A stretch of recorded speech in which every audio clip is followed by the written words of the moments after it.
Hello ladies and gentlemen, welcome to my Pro Game Cast series. I am Sylphin. Today's video we're taking a look at a game featuring Arsenic, the top third player in Paragon, according just at the time of this recording, and ELOs of 2159 versus 2193. Very high ELO. So this is a series where we learn from the pros, try to see what their games look like, and see if there's something that we can learn.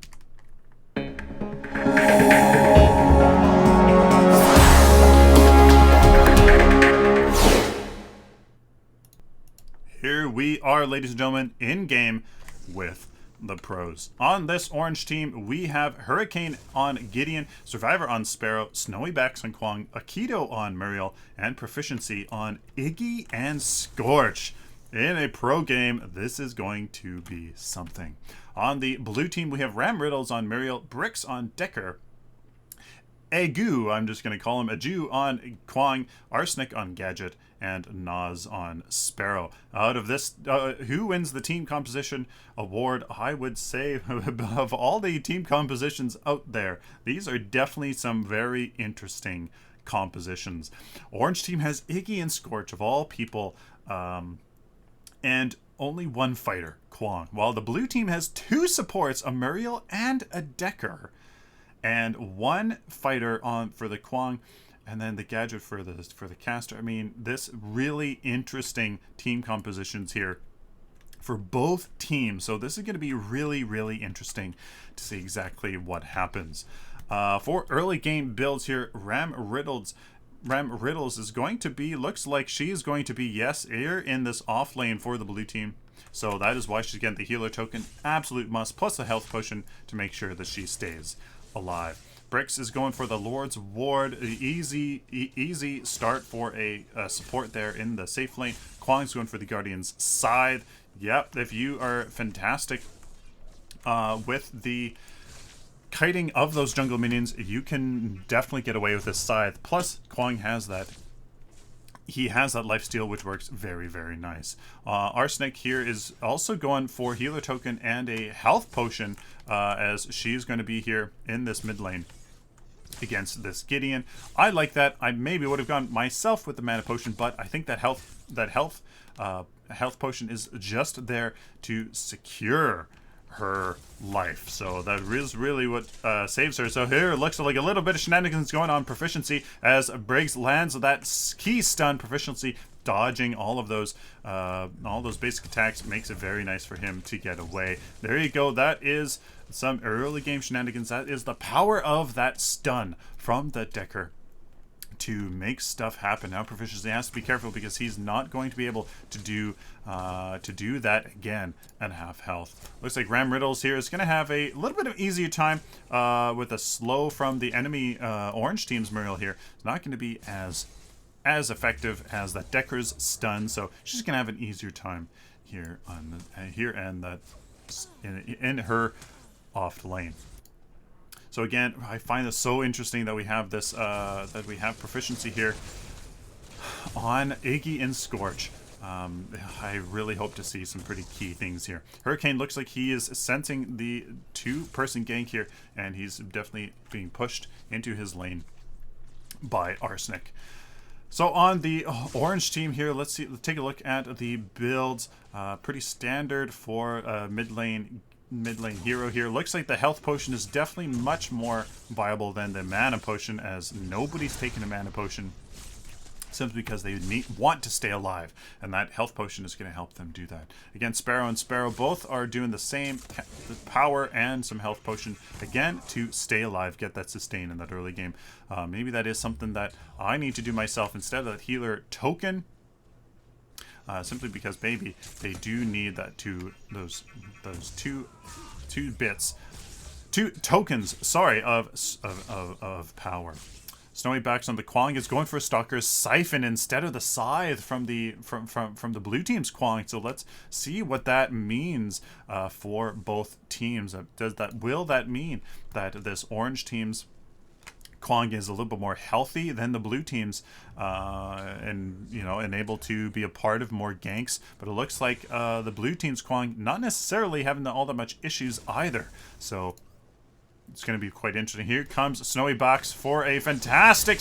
Oh, yes, that's going to be an absolute dead gadget being overextended. Very nice gank by Snowy Backs here on Kwong to get that early game gang. So let's see if that starts any sort of snowball here for this orange team here to make sure that they maybe get in sort of any advantage here going in their direction.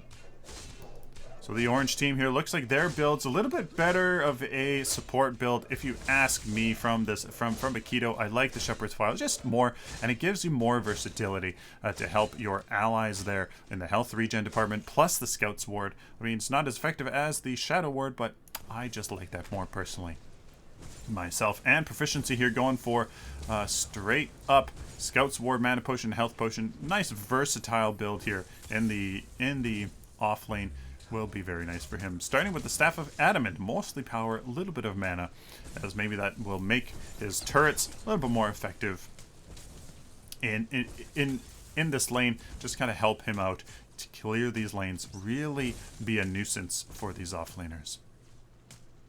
Looks like Ram Riddles is having a little bit of a tough time in her offlane against this Sparrow and Muriel combo. Again, Ram Riddles is going to maybe be banking on the fact that her tier 1 is going to be taken down a little bit earlier than usual. Just that makes it a little bit easier for her to farm, to rotate, frees her up to be more of the support role, which is, again, not necessarily the case because she's going to be the caster. I just find this so interesting, what she's going to do. So we're gonna be very much paying attention to what Ram Riddles does here in the off lane and see what her build is going to look like for sure. Here's Snowy Backs here, looking like he was gonna get taken out by Agu on the blue calling button. No, he doesn't choose to go in on a wonderful skin here. Great Snow Fox Kwong just looks fantastic. So here's proficiency, maybe trying to do a little bit something here, but misses a whole bunch of his abilities, unfortunately. Maybe he was counting on his ultimate there a little bit, but fortunately nothing really happened. Ram Riddles is going to have an easier time. Yeah, Aikido's trying to do some funny business there, trying to harass her, but she has that healer token. She will be just fine, and that health potion to stay alive here. It looks like blue team Kwong here is going in, but nothing at all happened there. It looks like he's going to be taken out himself. Fantastic route there by the orange team Kwong to hold him in place, let that Sparrow get her passive up, and Aikido looks like she couldn't apply that slow there to secure anything on that side. And looks like actually the Bricks and Nas got a kill on that Aegean Scorch while that was happening. Obviously going to be very easy to do with that Bricks stun from the Decker to secure his kill. And that, I think right there, kind of eliminates any advantage of having a strong hero like Aegean Scorch in the off lane, able to push this blue team back. I think that is, yep. So we can take a look here on the minimap and see that both off lane towers are now at the same point, and that completely eliminates the benefit of having a strong off laner. Pretty much completely. So here is the orange team finishing off the blue teams, almost the blue teams off lane tier 1. Looks like kind of both teams are at a standstill right now. I'm kind of just happy farming up in this early game.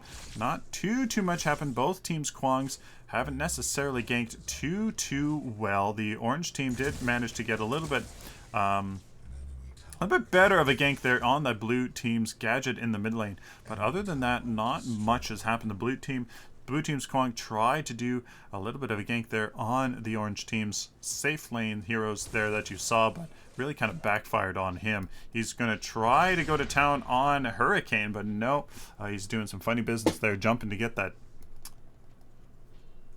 ward, but Hurricane's not having any of that.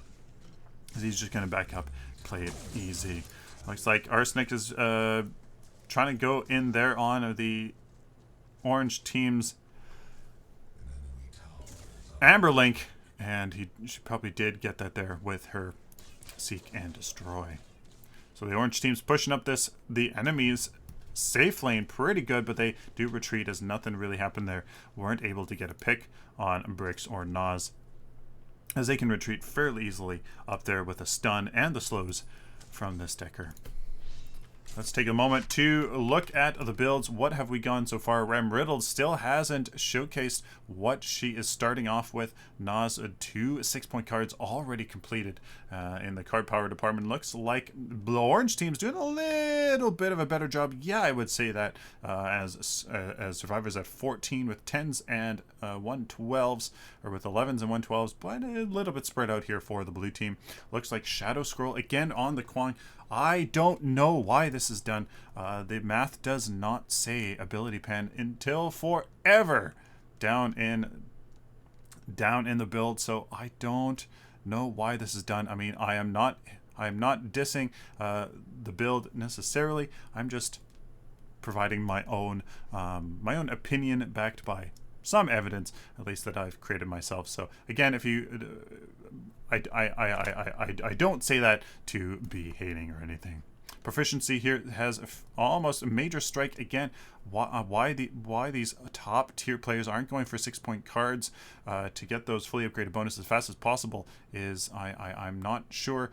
Maybe they know something that I don't. So fairly standard builds already. We can cover Blades for the Kwang. It's going to be very much in my opinion, the best card to go with. A whole bunch of cast, awesome stuff, and there you go. So wards for both teams, not necessarily for everybody yet. Looks like we have no wards here for proficiency either just yet, as looks like they're just starting to get their builds going. The orange team here all grouped up in their off lane. They're in their weak jungle. Looks like they're trying to get a little bit of stuff happening. I find that so interesting that we're getting the opportunity to see an Iggy and Scorch in a pro game.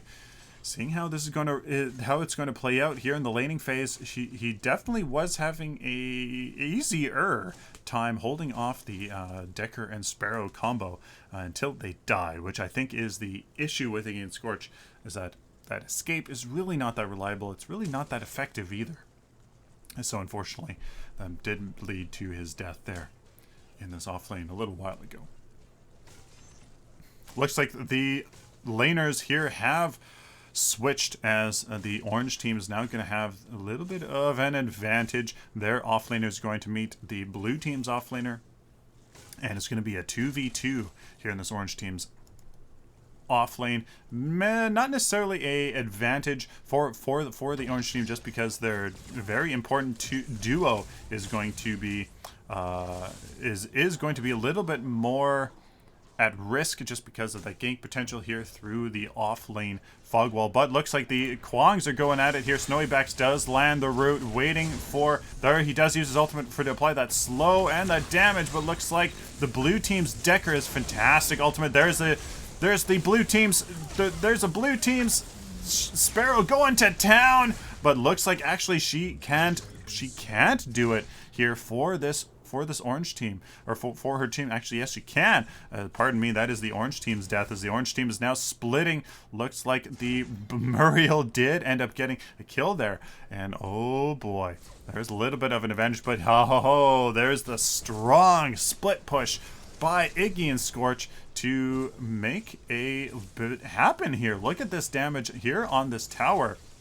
Just going to town, almost half health, tier 1 tower at this point already. Now it's a question of whether proficiency here can in fact escape, and I think yes, she definitely can. But we do have Arsenic here, maybe coming in to try something. No, she is stealing the jungle here, while the orange team is trying to recuperate. But now she has to get away. There's the orange team's Kwang. Didn't really make much happen there, but there's the stun from the Muriel, but a fantastic ultimate to at least apply some damage there to the Muriel, and she's going to be able to get away. But no, they're going to die for it pretty easily. But there's a blue team's Kwang. Got to be careful, because he's going to die himself. Ooh, very close there to eliminate the Muriel and Kwang duo here. Very nicely done to get that arsenic. Getting a little bit overextended there in the, well, a little bit, quite a bit overextended in the blue team's jungle. Trying to be a little bit too aggressive, too much. Yeah, trying to utilize the numbers advantage a little too much. And the bricks doesn't land the ultimate, unfortunately, enabling Survivor to get away easily. That would have gone very differently if Bricks had landed that stun for sure. Here's Iggy and Scorch again pushing this lane. Look at that. Look at that turret go to town on that minion wave. There is the siege advantage for this orange team. Very nice split pushing done by Proficiency here on Iggy and Scorch. I very much like that. That really is his potential here. As long as the rest of his team, this orange team here, can group up, use a pretty good team composition. The other four, that is, to just kind of, you know, keep the blue team at bay, force them to group up, respond to the group of four, while the Iggy and Scorch goes and does his business. So I do like the strategy. It's just, can the execution happen for a very unique team composition? Looks like Aikido is going to be a little bit overextended yet, and she's going to get caught. Can she escape, though? As a Muriel, you have a pretty good ability to escape, and she's going to be just completely nuked down under her own tower. Wow, nicely done by the blue team there to take out Aikido, as she is definitely looking like she's going 2 wards. Oh, Scout's ward and a Mage's ward, sorry, as she gets rid of her circlet of health. So here's Ram Riddles going for Silver Spears. Absolutely interesting, and Survivors can completely taken out with the root from the Kwang and the stun from the Decker. Oh boy. Orange team is they made some good plays there with some ganks on the mid lane Gadget and some other good laning opportunities, but the Iggy and Scorcher did die in this off lane, and now this blue team is kind of taking advantage of what the orange team is doing. Arsenic there was very aggressive in the blue team's jungle, and they took advantage of that. They just took advantage of that out of position Muriel there, and now they just completely dominated Survivor there on Sparrow. Now Hurricane can, his ultimate enough? No, it's not, and the ultimate from Muriel keeps her alive. Well done here, as looks like Bricks is going to die, but it's a 1-for-1, so that's not necessarily useful, while Snowy Backs is coming in from behind. There's the ultimate from the Muriel, but there's a shield from the other Muriel to keep Nox alive. Oh, clutch save done by Ram Riddles.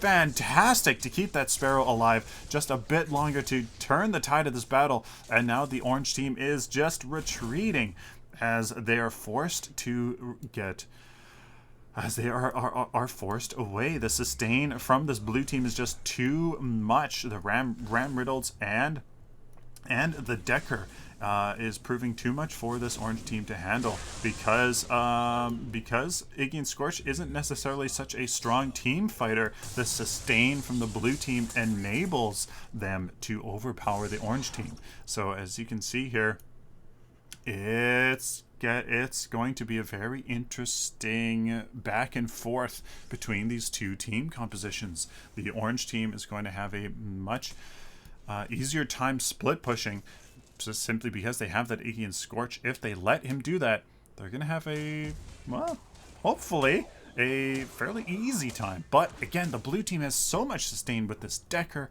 with the Muriel, and you know that it's going to be really interesting. The Kwang giving the rest of his team lifesteal that'll feed nicely into the Sparrow.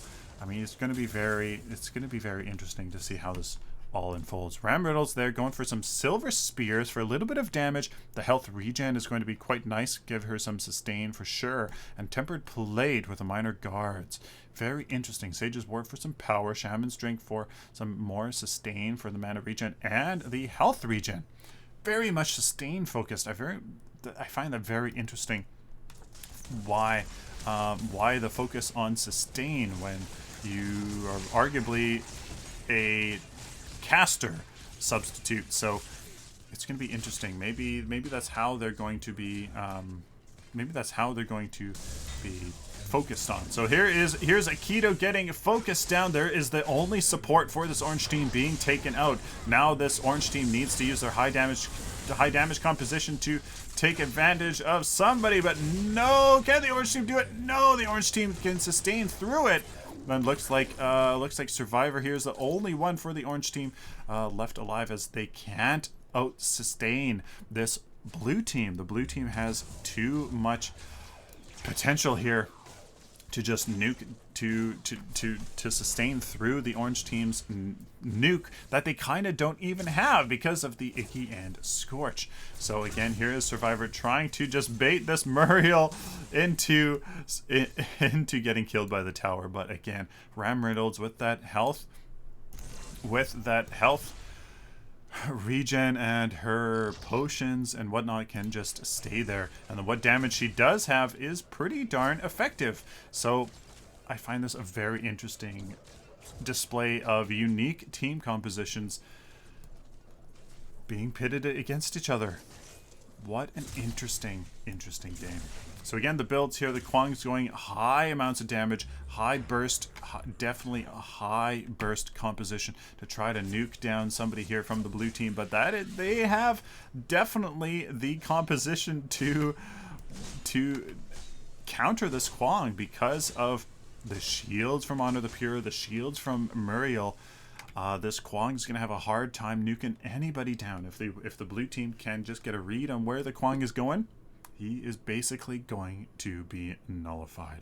So here it looks like Iggy and Scorch is going for a little bit of a old legacy style build, a little bit of sustain here from the tempered plate, damage and mana here on the ward.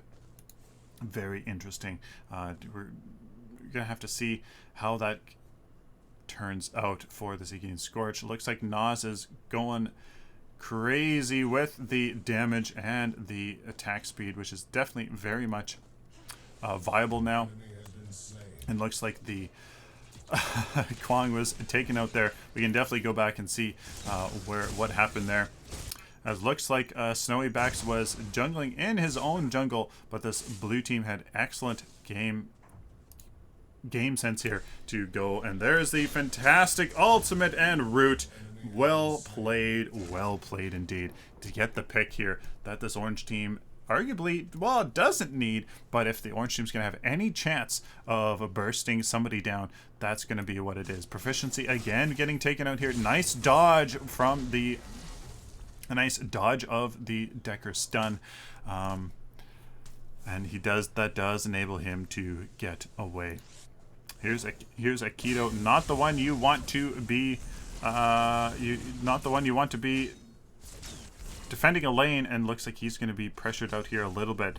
He has to be careful because both this Ram Riddles and Kwang is going to have an easy time diving this tower. But here comes the Iggy and Scorch to try to make something happen, but that slow from Ram Riddles is too much to handle, as now this Gideon is going deep for the Kwang. I don't think he's going to be able to do it. No, and he's not, as Ram Riddles again ready to ult in, but he doesn't need to. So now the blue team is on the offensive and completely nuked down Aikido on the enemy team for Arsenic. Just that damage is too much to handle. Wow, very interesting back and forths here. Great game sense by the blue team. The orange team's getting a little bit picked off here a little bit. Here is Snowy Backs going for the Muriel, and fantastic. Oh,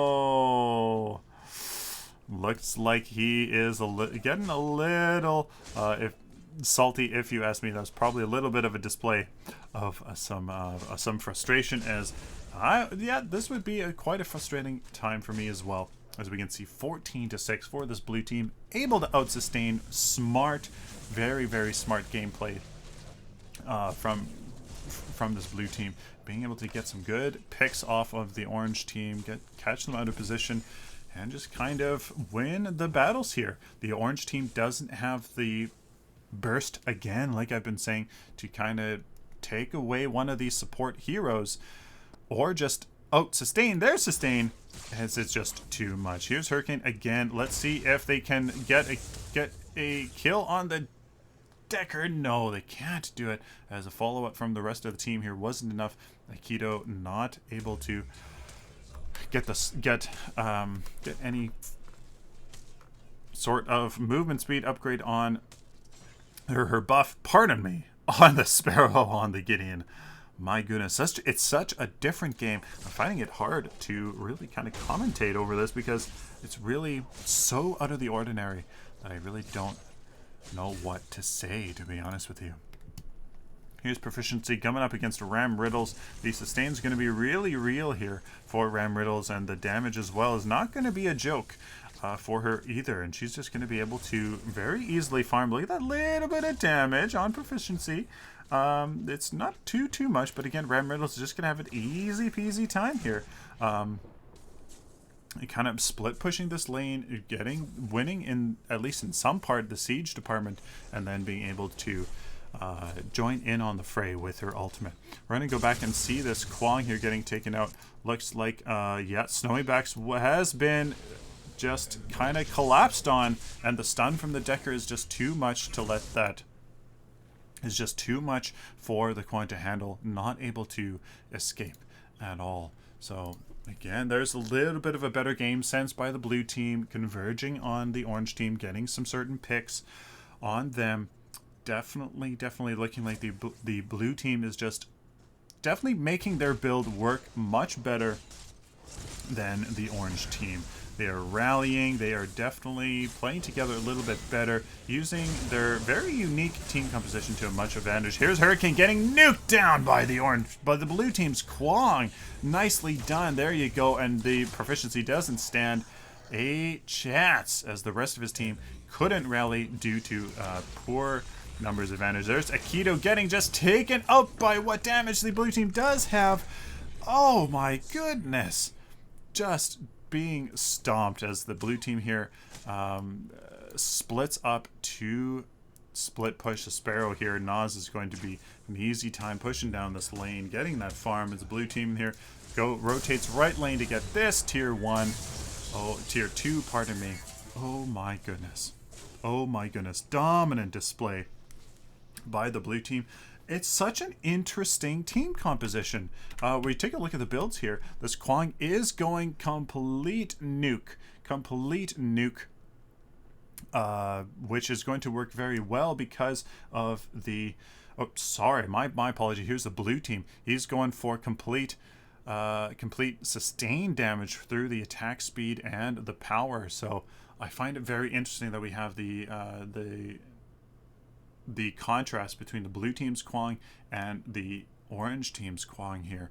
That's going to enable his more sustained damage through that attack speed to definitely pay off because of the high amount of sustain from the Muriel and the Decker that's going to enable this Kwong's damage over time to actually occur. So I find that so interesting. And the Arsenic for going for Adamant's Edges with health instead of mana here to just stay alive. Very interesting. 1, 2, 3, 4, 5 points of health here so far on Arsenic. No mana, just sustain. Oh boy, the builds here from the blue team is going to synergize so well. The sustain that they're going to have against a enemy team here that doesn't necessarily have so much burst to kind of counteract that. Very, very interesting. Honor the Fury for the Aikido is going to definitely be needed from the sustained damage here from the blue team. And oh boy, looks like Proficiency hasn't really been able to farm that much. I mean, again, we could definitely split these up into 6-point cards, which would be much more efficient, but who knows what is going on here for this orange team. Looks like Snowy Backs is going to have a tough time defending this. He's not going to have a chance to defend this alone. Now just feed them even farther, as it looks like the orange team's Sparrow was also taken down here. My goodness, my apologies. What is happening here? as it's a 1v1 that Survivor unfortunately does not win, as two of her arrows bypass Nas here. Unfortunately, very unlucky that one of those three arrows didn't hit. Snowybacks is trying to make something happen, but the fantastic stun by the Decker disables that. They are trying to do something. I don't think that they could win that, even though it is a 3v4 and they are on the back foot, but I still don't think that they could have done anything there. So, man, dominant display. The card power is so much in this blue team's favor. As you can see, 41-41, 39-38 versus a whole other team of a whole bunch of 20s and some mid 30s here. Very, very fascinating. Look at the farm from Muriel, the same as their carry. I can't believe this. Empyrean Mask to cycle through the power, basic armor, and mana regen. What an interesting build. Oh, Empyrean Mask has been removed now, so not sure exactly what she is doing. That is such an interesting build. I just can't believe it. Looks like this orange team here is going for Orb Prime, going to try to make the push to the end. As look at, oh my goodness, the damage to completely destroy the orange team's Gideon instantly. It blows my mind. There's Snowybacks getting taken out again. The damage is unreal from the Arsenic. I think it is just at this point, 42 versus the 20s and level 9 versus 12. I think that just adds it up to be a stomp for this blue team, as they easily take out this Prime Guardian. Again, that Ram Riddled's pseudo caster damage support tank. What an interesting build, as it's going to just be something here. Proficiency looks like they're going, nice dodge here, is going to take the blue team on a wild goose chase, maybe waste their time here, but waste that buff as much as possible. Survivor here trying to farm up as much as she can. Aikido definitely not looking here to save proficiency, as how somehow he gets up there. Oh, jumped up there as trying to be cheeky. So yep, guys, the blue team, very interesting team composition. Aikido now is getting taken out from a fantastic gank by the blue team's Kwang. Is he going to use his ultimate? Yes, but it's not enough, as she is forced to use her ultimate to escape and not feed this blue team any longer. She has to go back here. She has to go back, and it looks like Hurricane, yep, he knows what is happening here. He can't definitely do anything there. Here is Arsenic completely 1v1ing Snowybacks. Oh boy. Snowybacks trying to use his high nuke build to the max with a 1v1 against a squishy target like a gadget, but again, it's simply just not enough. The power of this blue team is just too much, as it looks like they're going to play it safe. They do have a numbers advantage. They could certainly push this. There you go. Switch into their